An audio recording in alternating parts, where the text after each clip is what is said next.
bencana yang terjadi di Sumatera, Ya, terusnya Tapanuli ya, Aceh, Tapanuli ya. itu memang sifat alamiah ya, dari gunung ke hilir itu memang sangat rendah, sangat dekat.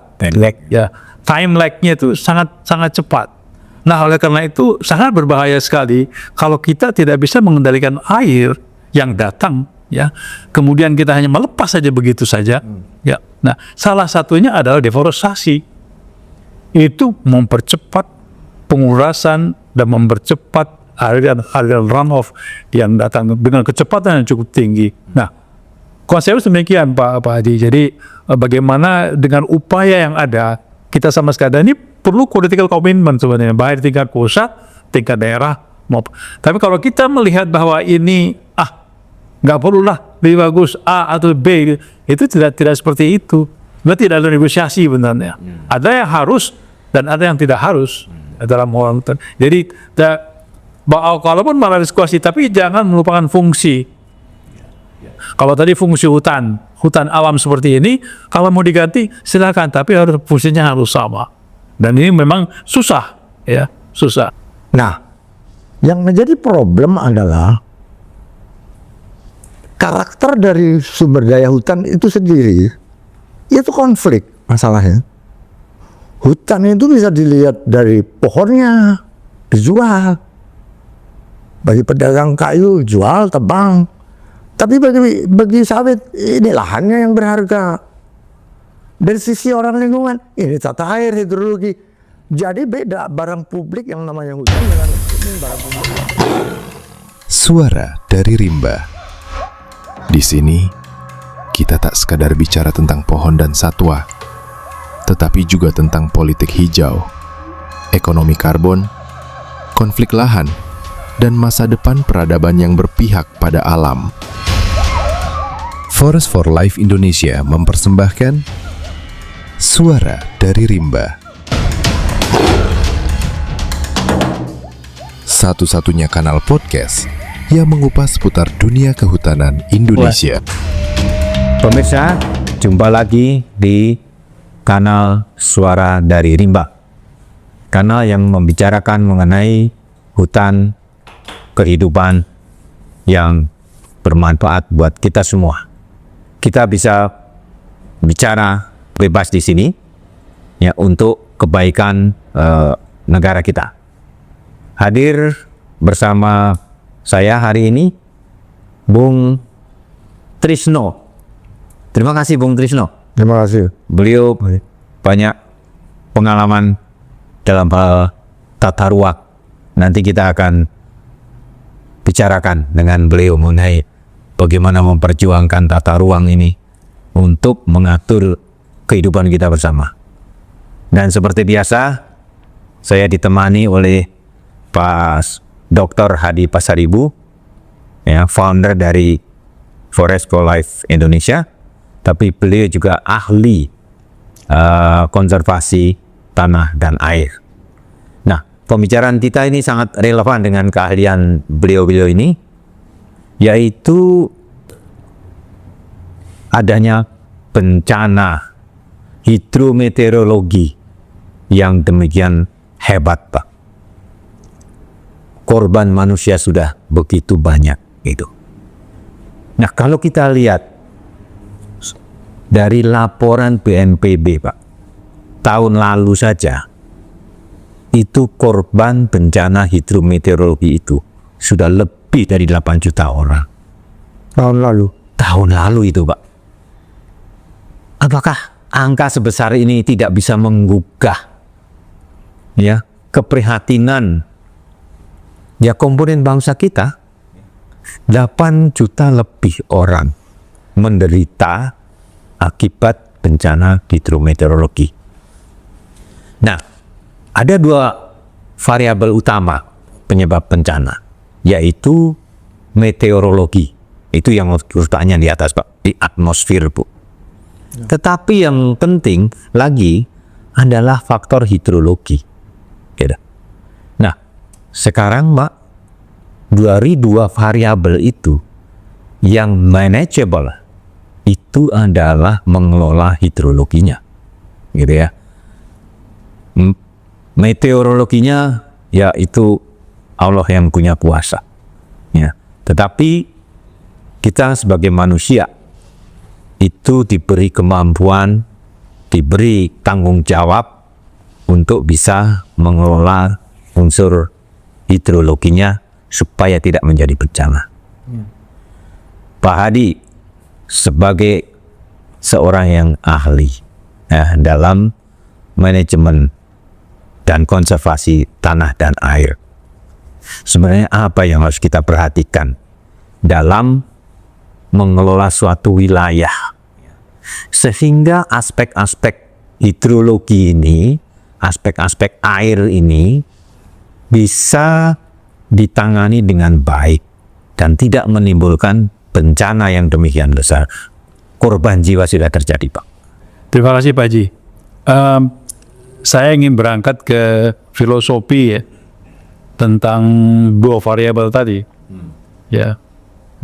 Tapi memang kalau kita lihat bahwa dalam siklus hidrologi itu memang ada dua variabel. Pertama ada yang namanya driving variable dan ada yang tidak driving variable. Nah, driving variable ini adalah curah hujan.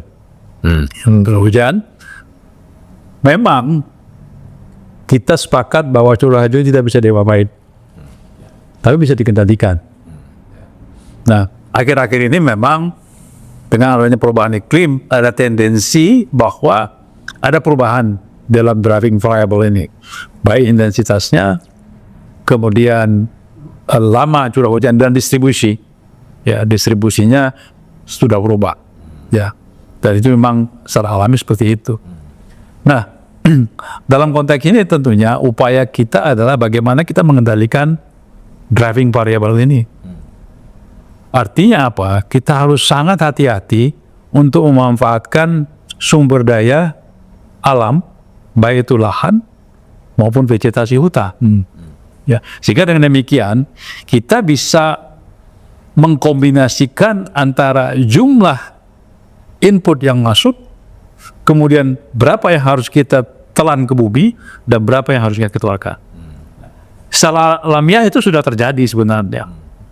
Tapi kan ada kemanfaatan-penguatan lain ya yang memang dibutuhkan oleh development, untuk perkembangan. Nah, oleh karena itu dalam teori konservasi ada dua sebenarnya. Yang pertama adalah konservasi dengan cara vegetatif dan konservasi air dengan cara sipil teknis. Itu sudah lama berkembang.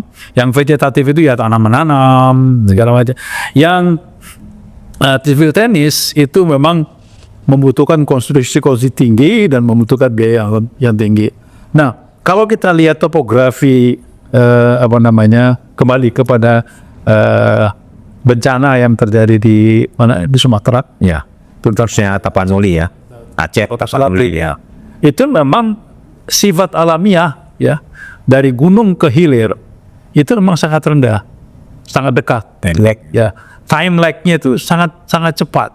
Nah, oleh karena itu sangat berbahaya sekali kalau kita tidak bisa mengendalikan air yang datang ya, kemudian kita hanya melepas saja begitu saja. Ya, nah salah satunya adalah deforestasi.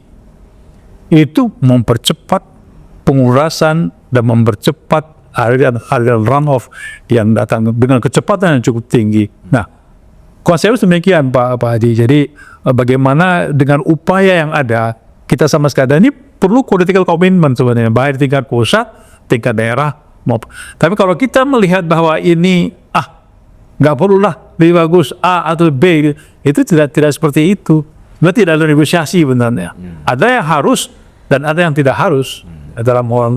Jadi kalaupun malah diskusi, tapi jangan melupakan fungsi. Kalau tadi fungsi hutan alam seperti ini, kalau mau diganti silakan, tapi fungsinya harus sama. Dan ini memang susah, ya susah. Nah, kalau kita lihat bahwa ada terjadi perubahan peruntukan lahan di hulu dari hutan ke sawit, itu kalau perlu tanyakan. Ya, kenapa yang terjadi? Apa yang latar belakangnya terjadi? Apakah hanya latar belakang ekonomi atau memang ada latar belakang teknis ya, seperti katakanlah ingin mendapatkan run off yang lebih besar, kita juga nggak tahu gitu dah. Jadi itu prinsipnya Pak. Ya Pak Hadi, saya kembali lagi, saya pakai data dari BNPB.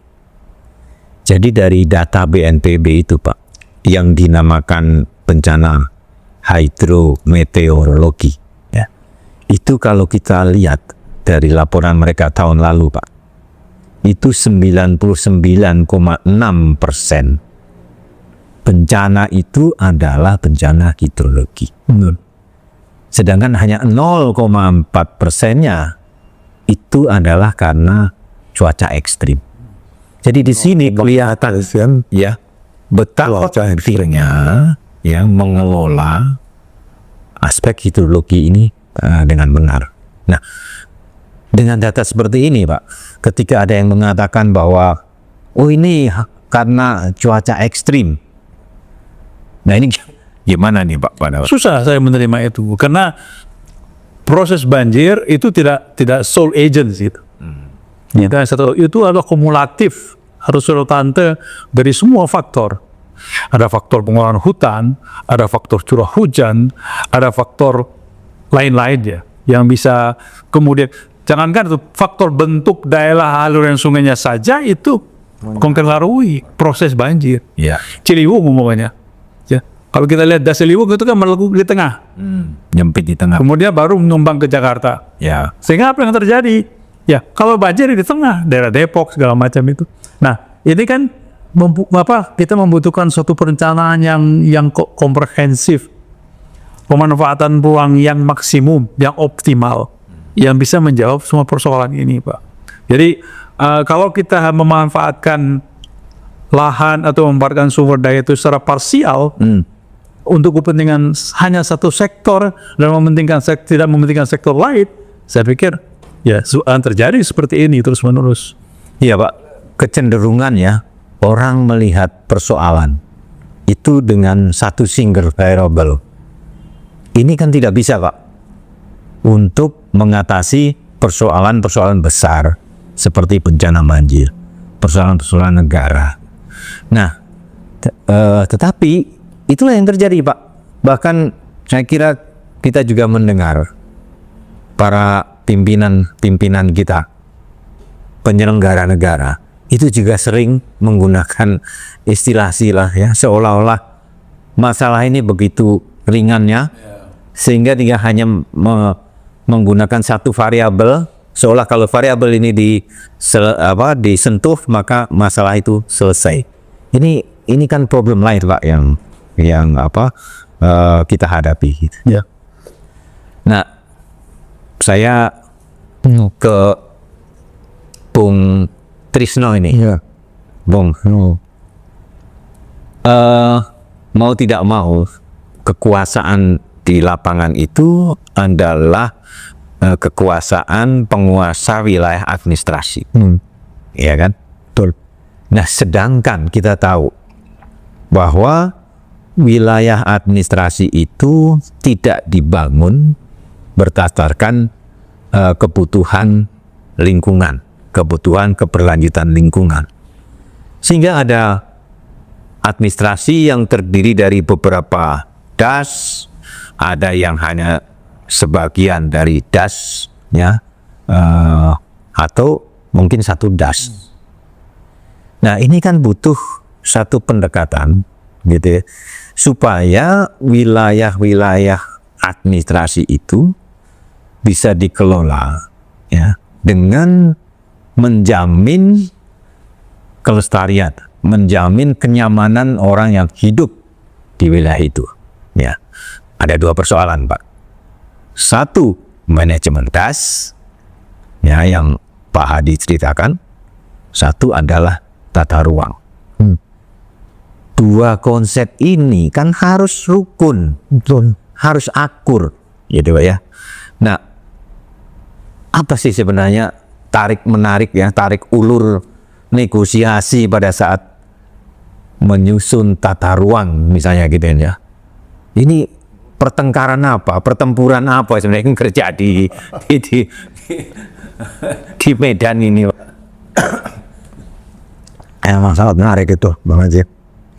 Jadi Bang Haji jadi bilang asal hidrologi ya. Itu hukum alam lah ya. Apa nama? Dia ilmunya natural ya, natural alam. Tapi ketika membangun kebijakan tata ruang, mulai katakan dengan tata ruang itu sudah mulai manusia ya, jadi apa yang namanya mempunyai value masing-masing. Ya sebetulnya yang paling mengawali tata ruang, prinsip tata ruang di Indonesia ini kehutanan. Belum ada yang namanya tata ruang wilayah itu yang sekarang di ATR belum ada.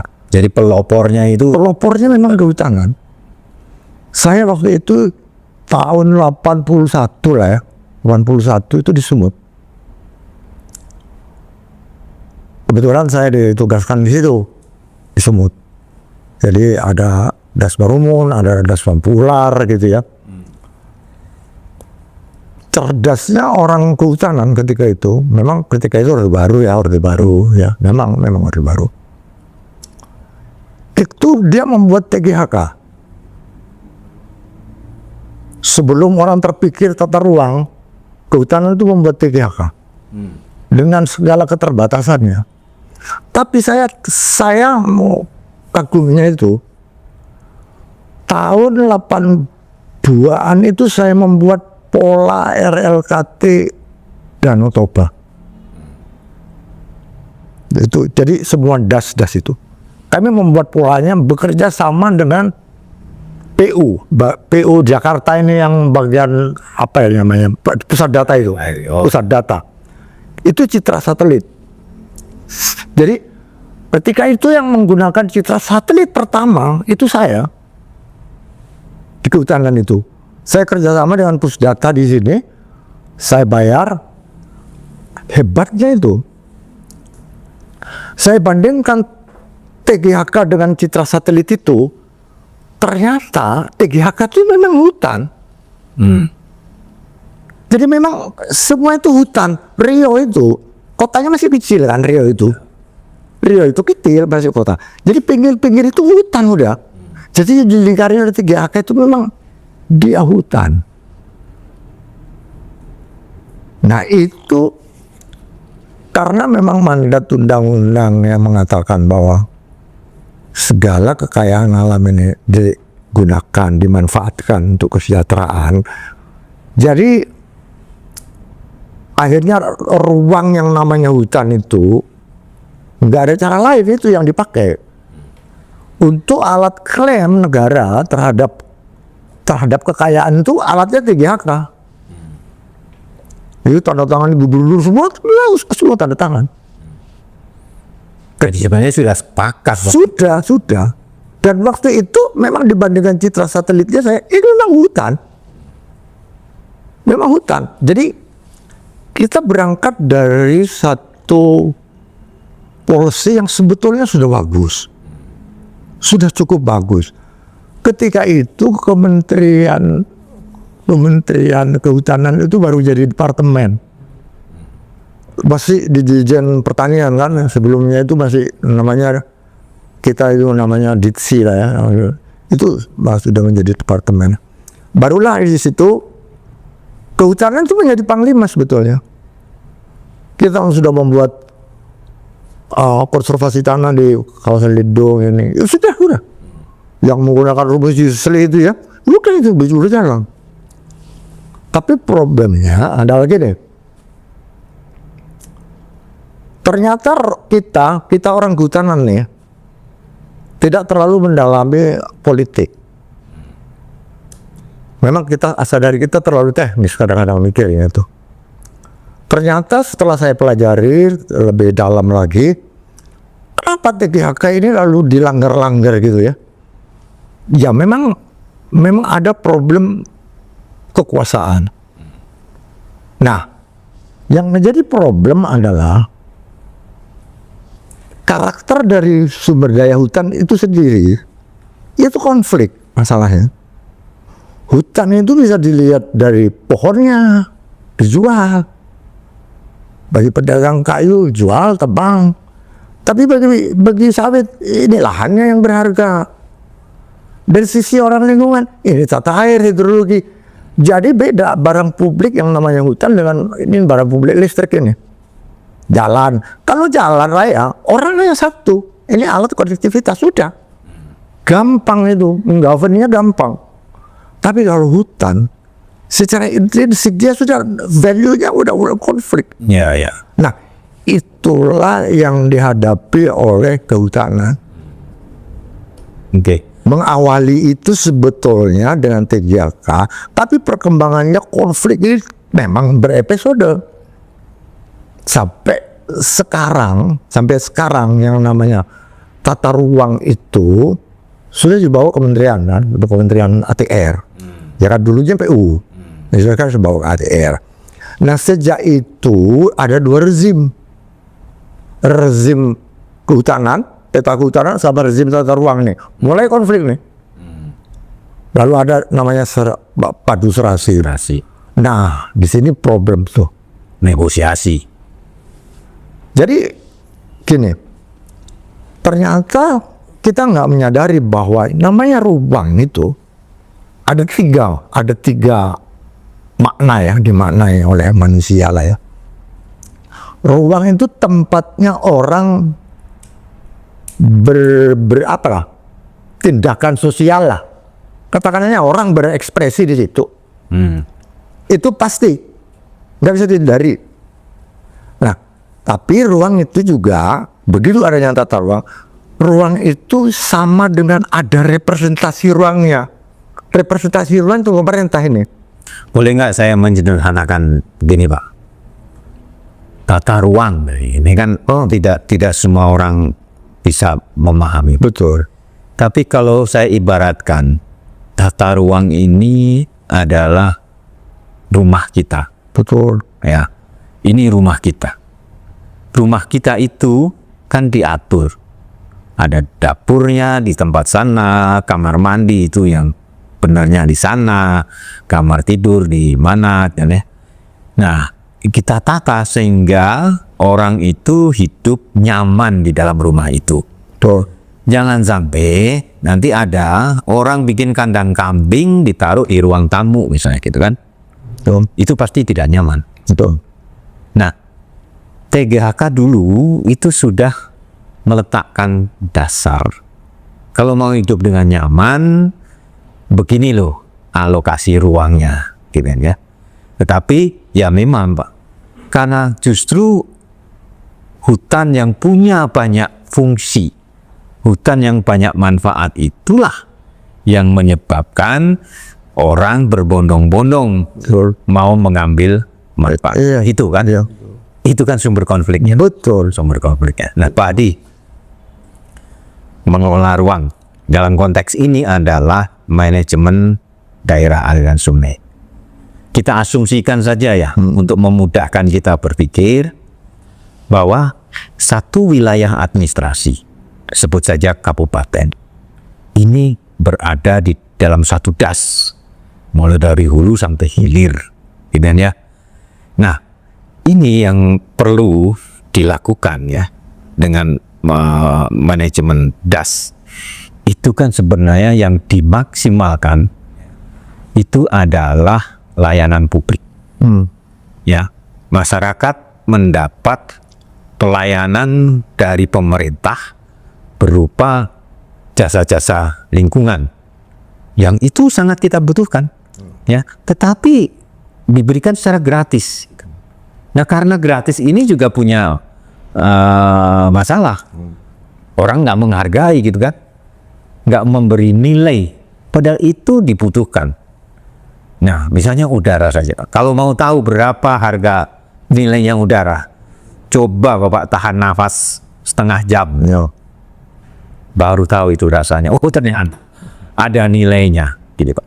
Nah, oleh sebab itu dalam pemerintah ya yang mengelola wilayah administrasi itu tugasnya adalah mendesain supaya manfaatnya itu optimal, gitu. Jadi tidak boleh lagi setiap stakeholder itu memaksimumkan utilitanya. Ya, jadi ya Pak, utilitarianismnya itu harusnya sudah bergeser. Ya, bayangkan kalau setiap orang ingin memaksimumkan kepentingannya masing-masing dalam menggunakan ruang itu, pasti carut marut. Kan gitu. Nah, Pak Hadi, harusnya ada batas minimal, gitu ya. Batas minimal sehingga layanan jasa ya, yang memberi perisai, menjaga kehidupan kita itu tetap berjalan. Dulu itu ada perintah undang-undang minimal 40% atau 30% ya. 30% itu minimal. Itu sebenarnya sebuah pesan ya, bahwa wilayahmu ya itu butuh hutan, butuh pelindung, butuh perisai. Nah sekarang kan itu nggak ada, pesan itu nggak ada. Jadi gimana nih Pak Adi? Ya, saya pikir hanya satu sebenarnya ya output dari pengolahan das itu, air. Kita tidak bisa menipu, ya, bahwa saya menyatakan pengolahan dahulu saya baik, tapi air di jelek nggak ada. Jadi dua variabel dari hasil output akhir dari suatu sistem yang bekerja itu jumlah air dan kualitas air. Jumlah air pada musim kering dia tidak terlalu habis, dan musim basah tidak menyebabkan banjir. Kualitas airnya tidak ada erosi. Dua ini sebenarnya sangat simpel untuk menilai bahwa ini das ini sehat nggak. Cuman ini digunakan nggak sebagai indikator untuk mengatakan, kamu sehat das ini, kamu nggak. Kalau dulu ada masih ada. Ya, sekarang saya nggak tahu masih adakah das prioritas. Saya nggak tahu. Nah itu yang pertama. Yang kedua, tadi Pak, kita tidak bisa menganggap bahwa das ini suatu yang begitu saja. Ya, harus dalam proses perencanaan tata ruang, proses tata guna lahan itu ada yang lose, ada yang gain. Ya, saya bekerja di Ciamis selama 6 tahun. Ya, das di Tandu itu 2 provinsi, 6 kabupaten. Sehingga dibutuhkan suatu koordinator yang kuat. Maka dibutuhlah tim koordinasi pengolahan das Tandui yang diketuai oleh berganti-ganti Gubernur Jawa Barat dan Gubernur. Kenapa? Karena air yang dihasilkan oleh hulu Ciamis, Tasikmalaya, Seben Kuningan itu berdampak kepada Cilacap. Ya. Pengolahan nggak jelas di hulu itu banjir Cilacap. Daerah banjir, sawah habis semua. Nah, mau saya begini, harus dipikirkan bagaimana kita menggunakan das sebagai entitas ekonomi. Artinya yang loose diganti, yang gain diganti yang loose. Ya. Dulu saya minta dari Cilacap, yuk kamu produksi padinya begitu berlimpah, kenapa lagi kasih ke Tasik? Nah, cuma masalahnya peraturan tidak membolehkan ya transaksi antar daerah, harus ke pusat dulu gitu loh. Sudah sampai pusat, dia nggak tahu dari mana, dari Jawa Tengah, dari Jawa Timur, nah blend lagi gitu. Jadi harus ada suatu terobosan kebijakan politik, komitmen politik yang oke, kamu beri kewenangan, buat suatu perencanaan, loose and gain harus jadi entitas das harus juga menggunakan entitas ekonomi. Kalau enggak, susah kita Pak. Karena ini masalah cost dan benefit. Ada yang loose, ada yang gain. Saya bertemu dengan Bupati Tasikmalaya. Pak Adi, saya tetap akan tanam singkong. Kenapa? Rakyat saya bisa hidup singkong. Tapi Pak, saya bilang kan, udah taruh sih, lu bayar dong, mereka ganti. Kan ini kan sesuatu memang nggak bisa. Seorang bupati dia harus mempertahankan kedudukannya sebagai bupati ya, politik. Dan begitu rakyatnya berontak mati dia, habis dia. Mereka kata dia harus ada pemikiran yang jelas bahwa di Amerika itu sudah dipakai Pak das sebagai entitas ekonomi. Tiga, diberi kekuatan penuh, federal memberi kekuatan penuh. Kampanye Gubernur California itu kampanyenya bukan tentang California, kampanye tentang air yang berasal dari Colorado. Dia mesti ya. Kan itu air yang masuk California jelek, nggak jadi dia gubernur. Betul-betul. Dia langsung daratan berdekat sama Colorado. Ini jangan apa-apain dong. Ya. Namanya publik ya. Ini politik, Pak. Betul. Ini bukan hanya masalah teknis, politik mau nggak gitu. Contohnya saja lah, mau nggak Gubernur Jawa Tengah sama Gubernur Jawa Barat duduk bareng, oke lah, kita tentukan mana yang lose, mana yang gain. Ya, kita kasih, yuk butuh berapa sebenarnya per tahun. Ya, kita dapat surplus per tahun. Jadi baru bisa harmonis. Kalau hanya mau kamu harus buat ini. Jadi mana Pak? Iya Pak. Jadi ya itu tadi Pak, paham utilitarianism ini kan memang sudah harus ditinggalkan Pak. Ketika masing-masing memaksimumkan utility-nya, ya ambruklah sistem ini gitu kan. Nah, sementara dalam konteks DAS, ya dalam konteks DAS itu penguasanya banyak. Ya bisa kita bayangkan ini. Penguasa yang di hulu ya itu dia maksimumkan utility-nya, yang bertruk dikorbankan adalah yang di bawahnya. Jadi air ini bukan hanya sumber kehidupan Pak, tapi air ini harus dihargai dalam konteks ekonomi. Jadi ekonomi air Pak, itu ini yang saya kira negara kita menyepelekan ini Pak. Ya, zaman Nabi Pak, itu air tidak masalah. Iya, makanya oase itu Makanya Nabi Musa dikasih kekuatan membuat 12 mata air, karena ada 12 suku. Kedua 12 mata air. betul. Boleh tinggal ngaji satu-satu. Jadi memang historically memang air nggak bisa. Air itu kebutuhan manusia. Harus kalau ogalala, kasus ogalala. Kan dia sudah terjadi kaman. Ya. Jadi mau tidak mau Pak, ya baru dilahirkanlah konsep ekonomi air. Oke, ini penting. Dan diskusi dengan Prof. Chai Asda itu menarik Pak. Kita mendapat pengetahuan baru ya, bahwa dia bandingkan nih runoff pada hutan dan pada penggunaan lain. Beliau sebut kelapa sawit ya. Ketika lahan hutan itu diperbanyak vegetasinya, gitu ya, runoff-nya stabil. Ketika lahan sawit diperbanyak vegetasinya, runoff-nya lebih tinggi, gitu kan? Ya betul. Dan runoff itu bukan hanya air Pak, dia membawa materi. Ada sedimen tanah, ya, ada log juga kan, yang ikut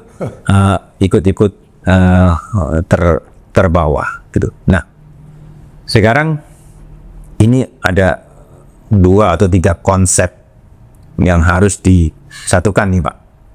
Satu konsep manajemen DAS, ya, manajemen DAS dengan misi utama adalah menjaga public service, ya, terutama melalui air, melalui iklim, melalui udara, Ya betul. yang dibutuhkan oleh semua orang. Ini kewajiban pemerintah, ya, wajib memenuhi kebutuhan rakyatnya, ya. Sumber-sumber yang menguasai hidup orang banyak dikuasai negara untuk kemakmuran rakyat. Itu perintah. Yang kedua adalah tata ruang, ya.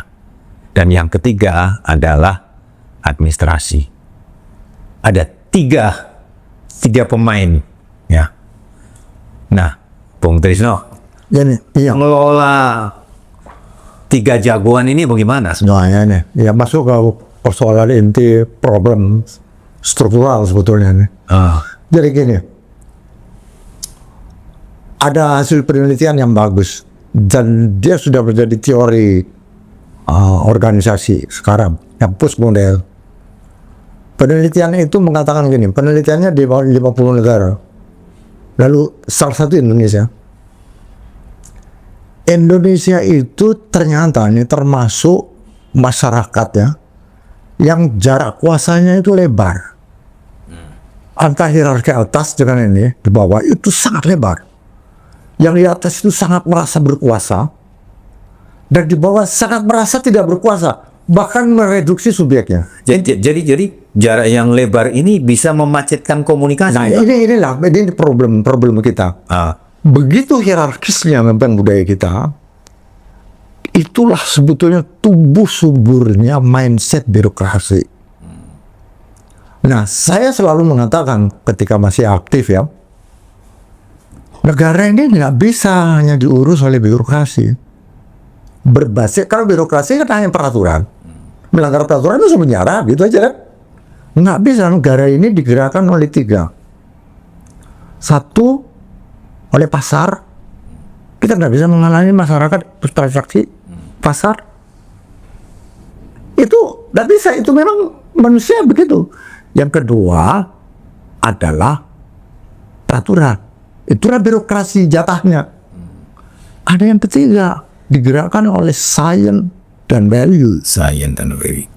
Nah, 3 entitas ini di Indonesia itu, yang 2 ini kalah di kehutanan itu. Yang value dikalahkan oleh birokrasi, yang pasar juga dikooptasi oleh birokrasi.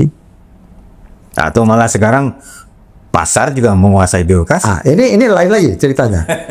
Jadi begini, sehingga kehutanan itu berpretensi bisa menyelesaikan problem dengan segala peraturannya. Birokrasi itu cirinya diatur, karena memang harus diatur sampai ke tapak. Nah, mengapa saya ketika itu, ini karena ini masalah lapangan, udah masalahnya air, ini sudah problem manajemen. Kehutanan itu harus membedakan antara administrasi dengan manajemen. Saya selalu mengatakan, kalau administrasi itu berbasis peraturan gitu, tapi kalau pengelolaan enggak, berbasis fakta. Fakta lapangan dilihat tanah, yang katanya Bang Hadi tadi, ada curah hujan, itu sebetulnya yang dilihat. Kalau pengelolaan gitu, di wilayah pengelolaan. Makanya kita bangun KPH, itu arenanya itu fakta gitu. Jadi boleh Anda melihat peraturan, tapi nanti gitu, lihat dulu faktanya maunya apa, yang dimandatkan oleh politik undang-undang dasar apa, maunya lihat dulu faktanya. Lapangan ini begini, harusnya begini, sainsnya jalan, harus dulu. Jangan berbasis fakta. Fakta kan dijawab oleh sains, bukan oleh kekuasaan, oleh sains kan. Nah, kemudian masuk etika. Makanya ada etika hutan, ada land etik. Nah, di situ ini arenanya sendiri, dan ini ada representasinya. Nggak bisa campur aduk. Nilai birokrasi ya birokrat, dia nggak bisa di sini. Sama lah dengan pegawai departemen kesehatan, dinas kesehatan. Dia bukan dokter, dia nggak bisa kerja di rumah sakit. Karena ini kita enggak, kita ini dinas kehutanan kerja di dokter hutan. Campur aduk. Ya. Jadi akhirnya apa yang terjadi? Disitulah problem struktural gini. Jadi kita ini karena peraturan, akhirnya kalau peraturan dilanggar masuk penjara. Karena ada teksnya masuk penjara. Akhirnya apa yang terjadi di kehutanan pada level implementasi lapangan? Yang terjadi itu adalah ini sesuatu perlu dilakukan, tapi karena enggak teks peraturannya enggak dilakukan. Iya begitu. Tapi ada yang tidak perlu dilakukan, tapi karena teksnya dilakukan juga. Itu akibat kalau birokrasi disamaratakan di semua level. Ada teori organisasi yang mengatakan ketika Anda implementasi bukan regulasi, yang kerja fakta, sains, di situ orang profesional. Ya, oke. Pak Adi, gitu manajemen das itu kan basisnya sains, ya kan? Sains semua itu. Bekerja itu berdasarkan sains, berdasarkan research, ya. Nah, tata ruang juga sedikit pengaruh sainsnya juga ada. Nah, sekarang yang jadi problem, Pak, di wilayah administrasi, para pemimpin daerah itu ketika berkampanye itu kan mengutamakan popularitas, isu-isu yang populis, gitu kan ya. Nah, sehingga ini ada informasi yang tidak seimbang, ya. Mungkin sains yang ada dimiliki oleh manajemen DAS itu di satu sisi tidak diketahui oleh masyarakat umum, di sisi lain para politikus ini juga tidak mengerti. Sehingga ketika politikus ini menawarkan ya sesuatu yang populis, bagi-bagi lahan, saya gitu kan ya, ini hutan nanti dikonversi aja jadi kebun, gitu ya. Maka ide-ide seperti itu kan diterima, ya. Tetapi kalau informasi saintifik ini juga sampai kepada publik, maka publik akan mikir, ya. Seperti contoh Gubernur California itu, Pak, ya. Nah, adakah kita upaya-upaya untuk membuat supaya rakyat kita itu melek sains lah, Pak. Pak Adi sebagai founder FFLI, bisa nggak Pak kita mengajak seluruh masyarakat ini, ayolah kita melek sains sehingga ketika berhadapan ya dengan avanturil atau oportunis atau siapapun, kita bisa menilai, itu ajakan itu benar, ada scientific pendukungnya. Tapi kita juga bisa mengatakan, itu ajakan itu nggak benar, itu justru akan merusak diri kita. Bagaimana Pak Adi? Gini, saya melihat tradisional itu sudah ada, norma itu sudah dilaksanakan. Contohnya Subak Bali saja. Orang Bali yang di hulu itu kalau tidak bagus manajemen ini merasa berdosa untuk temannya di Keder. Ini kan moral norma yang bisa dikembangkan sebenarnya. Dan ini Bali turun menurun karena norma ini berkembang di pendidikan juga masuk. Ya, di SD, di SMP itu diajarkan bagaimana Subak itu berjalan sampai sekarang. Di Sumba kita juga lihat bagaimana rasanya seorang petani menebang pohon di hulu itu merasa berdosa bukan main. Saya pernah melihat sendiri. Jadi dia merasa dia akan mengganggu saudara yang di hilir. Nah, konsep ini sebenarnya sudah ada, Pak, tradisional di Indonesia. Cuman ini patah karena tidak ditularkan dalam pendidikan formal. Seolah-olah ini, itu kan tradisi. Yang berbau tradisi itu kolot gitu. Ini gini jadi virtual. Padahal itu kebijaksanaan. Iya. Nah, itu yang pertama. Yang kedua, yang jadi aneh, saya merasa aneh, bahwa DAS itu kan naturally. Dan harusnya kita itu membentuk suatu struktur kelembagaan apapun namanya untuk mengelola itu. Iya, betul. Bukan kita bentuk kelembagaan. Ini jadi kebalik gitu loh, Pak. Artinya apa? Contohnya saya di waktu saya belajar di Amerika, di Korea, itu setiap mengambil keputusan di setiap level, baik Bapedanya, itu dia mikir DAS. Kehutanan, teman-teman kehutanan di sana, begitu dia mengambil, ini potong, jangan, ini masuk daerah konservasi area, ini nggak boleh. Jadi, knowledge DAS itu memang sudah masuk ke dalam struktur kelembagaan, merupakan bagian moral mereka untuk memutuskan sesuatu dalam menangkap pemanfaatan sumber daya. Jadi tidak ada aturan itu, Pak. Aturan di sini gitu loh. Betul. Jadi ini bagaimana kita mau memasukkan ini ke dalam struktural. Sehingga tadi begitu bupati mau kampanye, itu dia mikir mau jual hutan atau mau jual apa gitu loh. Ya, negosiasinya dengan pengusaha hutan gimana gitu kan. Ya, jadi banyak yang harus diperbaiki. Ya. Tidak hanya struktur kelembagaan, tapi juga sistem. Ya, sistem kita memasukkan nilai-nilai das. Karena kita nggak bisa, Pak. Das itu nature, nggak bisa kita rubah sama sekali. Ya, setuju saya. Ilmu itu sudah ada sebenarnya dikasih Tuhan. Ilmu ini, dan kamu harus memanfaatkan ilmu dan manage yang baik gitu, nggak bisa. Ya, ada manipulasi. Ya, dengan kalau sistem program sekarang ya, apa namanya sistem program untuk mencari maximizing, ya, untuk mencari dan use maximizing untuk menegat itu ada, tapi tidak sama sekali tidak menafikan ilmu itu. Ya, Gitu. Pak, das itu intinya kan hutan, the mother of the nature, kan itu ya. Ya.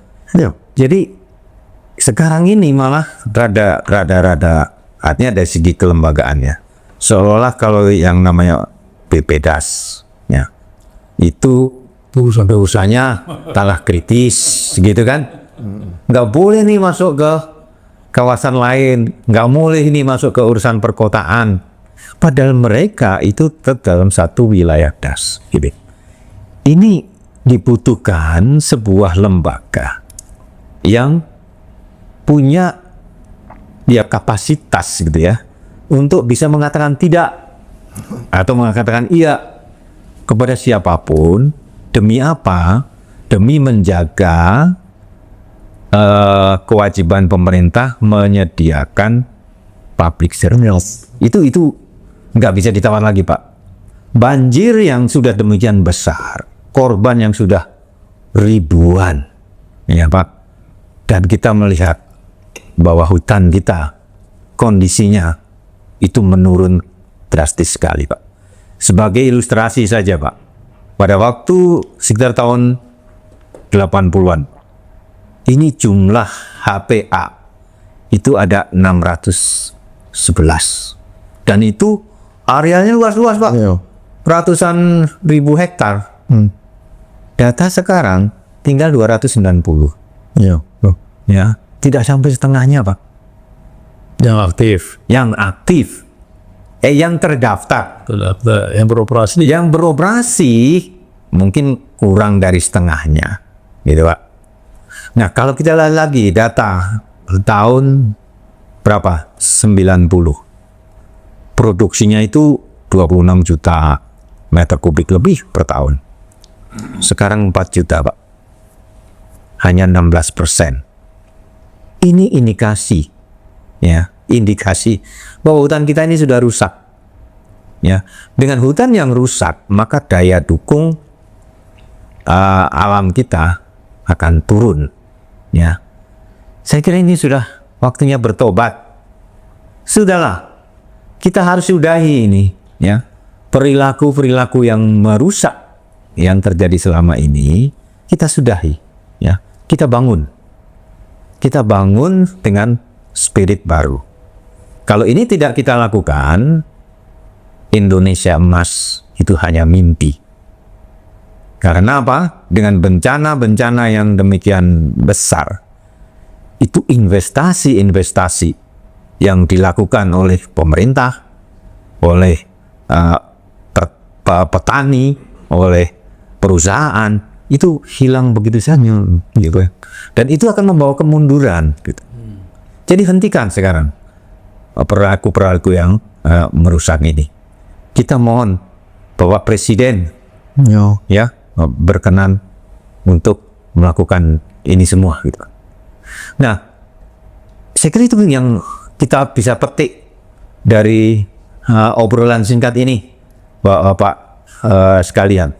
Tapi sebelum kita akhiri, barangkali ada pesan-pesan, mungkin pesan singkat lah yang supaya bisa diingat oleh pemirsa kita semua dan menjadi bekal untuk berjuang ke depan. Iya, jadi saya dulu ya. Ya, silakan. Jadi mau tidak mau harus ada reformasi struktural.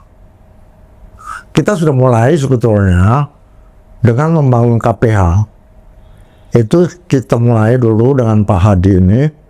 KPH itu memang wilayahnya saya. Jadi dia bekerja berbasis fakta, maka dari itu ketika itu didampingi oleh Foretika. Semua fakultas kehutanan di Indonesia mendampingi KPH.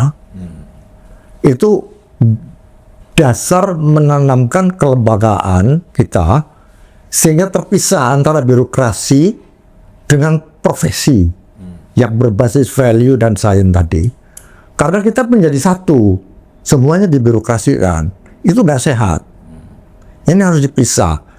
Jadi kalau saya selalu mengibaratkan dunia kedokteran itu sangat jelas bahwa dokter itu benar berbasis fakta, sains, dan etika kedokteran, dan dilindungi oleh undang-undang. Narasi dokter itu dilindungi oleh undang-undang.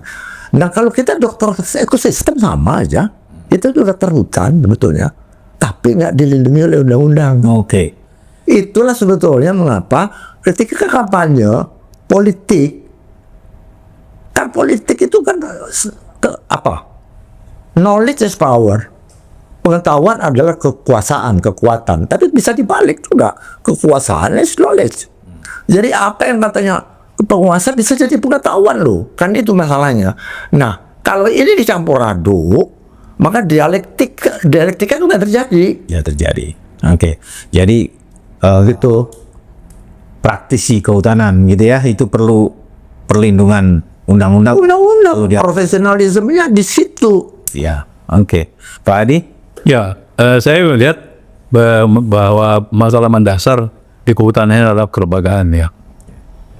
Kelembagaan, baik itu kelembagaan manajemennya untuk. Nah, cuma saya ingin bagaimana kita bisa kembali kepada konsep DAS. Bagaimana kita bisa internalisasikan nilai-nilai yang ada dalam konsep DAS ini ke dalam institusi yang ada. Jadi tidak perlu sebenarnya kita membuat suatu institusi yang besar ya tapi cukup nilai-nilai yang ada dalam terinternalisasi ke dalam institusi yang ada. Seorang kepala bapeda umpamanya, dia harus tahu, saya di daerah ini, saya harus betul-betul menjaga hulu saya supaya baik. Nah, tadi kembali bahwa harus juga ada kemauan politik bahwa DAS ini harus digunakan sebagai entitas ekonomi sehingga jelas siapa yang lulus, siapa yang di. Oke Pak. Jadi saya kira bayangan kita Pak ke depan itu yang Bapak sebut KPH itu adalah semacam lembaga otoritas gitu ya, yang dia bisa mempunyai kewenangan betul ya, mengatur dalam konteks optimalisasi DAS. Betul. Mungkin ini sebagai periode transisinya lah. Periode transisi ini perlu ada lembaga yang kuat Ya, betul, yang bisa menjaga DAS, menjaga hutan, menjaga layanan pada publik dengan baik. Nah, setelah transisi ini berjalan baik, semua terinternalisasi ke dalam para stakeholder, maka mungkin keberadaan lembaga otoritas ini bisa kita sudahi. Pemirsa, demikian bincang-bincang kita kali ini. Terima kasih atas kesetiaannya mengikuti channel Suara dari Rimba. Kita ketemu lagi pada episode yang selanjutnya, yang tentu akan lebih menarik karena dari berbagai diskusi yang kita lakukan, banyak hal-hal penting yang perlu kita bicarakan. Pemirsa, jika Anda punya ide, punya gagasan, sampaikanlah kepada kami. Mari kita bicarakan bersama-sama. Terima kasih Pak Adi, terima kasih Bu. Terima kasih. Tolong. Terima kasih Bang Adi. Oke, salam Rimba. Salam Rimba. Suara dari Rimba. Di sini, kita tak sekadar bicara tentang pohon dan satwa, tetapi juga tentang politik hijau, ekonomi karbon, konflik lahan, dan masa depan peradaban yang berpihak pada alam. Forest for Life Indonesia mempersembahkan Suara dari Rimba.